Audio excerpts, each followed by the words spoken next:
Hey everybody, welcome to today's lesson. Today we'll be starting Unit 4, the Legislative Branch. So what you know about the Legislative Branch, hopefully now, is that the Legislative Branch is responsible for making the laws in the United States. Okay, that's what legislative means. They make laws. So this is an example of federalism in the Legislative Branch. The national government. The legislative branch is called U.S. Congress. They are responsible for making laws for the entire country of the United States.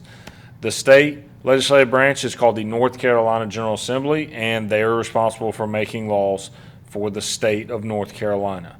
Remember, because of Article 4 of the Constitution, when we go to another state, we respect other states' laws. Okay, just further explaining federalism. Then in local government, we have the Pitt County Board of Commissioners and the Greenville or Winterville City Council, which makes laws for our local area that we live in. So, United States Congress has different types of powers that we've kind of talked about, but not really. So, some national legislative powers are also called express powers.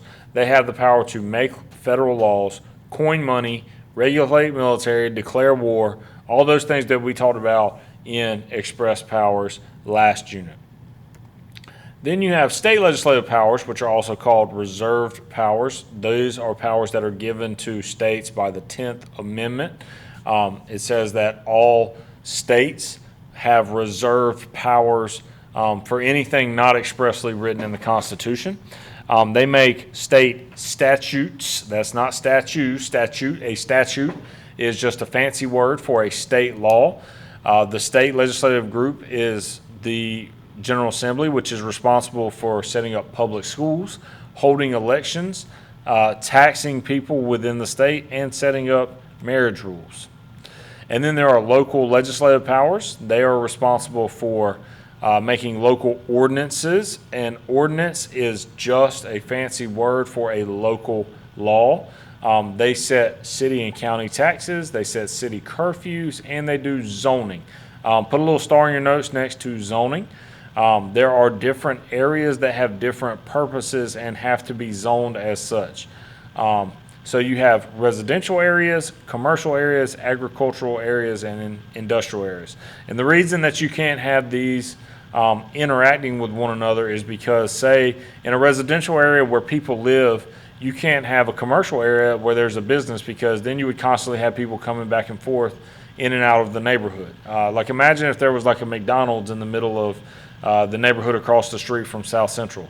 Well, then people would constantly be driving through the neighborhood at all times of the day and night, and it would be very inconvenient for the people that live there. Same thing as if you had an agricultural zone in a commercial zone. That wouldn't work, because you would have farm equipment constantly going back through where people are just trying to go and shop. It's not safe, and it's just not smart to have something like that. Same thing with industrial. An industrial zone would be like a factory. In factories, there's heavy machinery moving back and forth. So it just wouldn't be safe to mix zones together. All right, so this is a picture of the United States Capitol building, and this is where Congress meets. Remember, Congress is bicameral. Bicameral means two houses. Those houses are the U.S. House of Representatives and the United States Senate. These are our districts that encompass Pitt County. In northern Pitt County, G.K. Butterfield is the representative. In District 3, which is southern Pitt County, where most of you probably live, Walter B. Jones was the representative, but now the representative's name is Greg Murphy. He's a Republican from Greenville.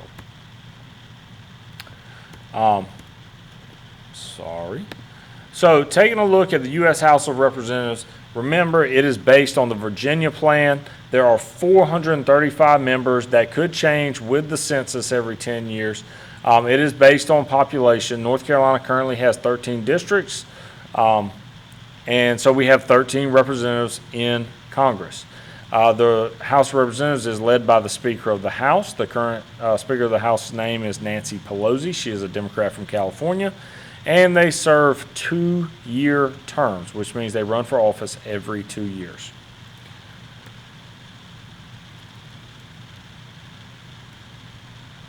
Then you have the U.S. Senate. The U.S. Senate is based on equal representation, which was the New Jersey plan. There are 100 total members because there are 2 per state. They are officially led by the vice president, but the vice president's only job is to break ties, and I would definitely note that. But the president pro tempore is the day-to-day leader, and they serve 6-year terms. Okay, so if you go back right here, you see only 1/3 of the Senate runs every 2 years, and the reason being is so that the entire Senate doesn't get wiped out in one election and just flipped over. They really want to prevent that so that at least some people know what's going on. Our 2 current senators are Richard Burr, who just won re-election in 2018. He is a Republican from Winston-Salem, and currently Thom Tillis is our junior senator, meaning that he's been in the Senate less time than the other senator. Thom Tillis is currently up for re-election against a Democrat named Cal Cunningham. That election will be solved on November the 3rd. So he may win re-election, he may not, but he is currently our senator. So here are the requirements to become a member of the House of Representatives. You have to be at least 25 years old. You have to be a U.S. citizen for at least 7 years, and you have to live in your district. On the other side, here are the qualifications for a senator. You have to be at least 30 years old, a U.S. citizen for 9 years, and you have to live in your state. So the qualifications are pretty much the same, but for the Senate, it is just a little higher. And I think that's because there's less senators. The senator's job is just a little more important, just because there are less of them, not for any other reason. So their qualifications are just a bit higher. The leadership on each side is roughly the same. So in the House of Representatives, the leader is the Speaker of the House. Again, Speaker of the House name is Nancy Pelosi. There's a picture of her. She's a Democrat from California. These are floor leaders from both sides. So you have Republican floor leaders and Democratic floor leaders. They are responsible for standing and representing their party to the Speaker of the House. So when the Speaker of the House is in the middle of a debate or leading a debate, they lean to the floor leaders to give time to members of their party. Then you have party whips, and party whips' jobs are to pretty much go around the party, make sure they know how everybody's voting, so that when there is a vote, they know whether or not they will have enough votes to pass a bill or not. This is also known as the chain of command, and it's almost the same in the Senate, except for you have the vice president, and that is Mike Pence currently. The vice president's job is to lead the Senate, but they really only break ties. It doesn't happen all that often, although Mike Pence has actually broken a fairly high number of ties in the Senate in the last 4 years. And he had to break almost 10 in his first year as vice president. Then there's the president pro tempore, which is the day-to-day leader. They function very similar to the House of Representatives Speaker of the House.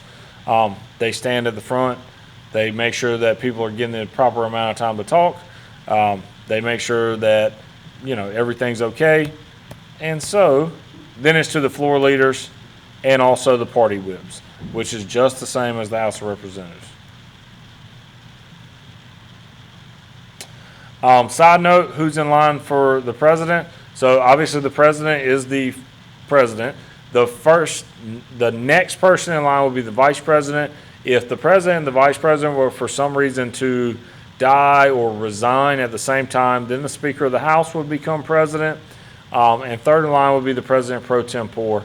So say the president, the vice president, Speaker of the House all resigned or all died or whatever, then the president pro tempore would become the president. And if for some reason all 4 of those people were to die or resign at the same time, then it would go into the secretaries of each department and be based on which department was established first. That's all for this video, guys. I hope you're all doing well. Please let me know if you have any questions. Be more than happy to answer them. Hope you have a great day.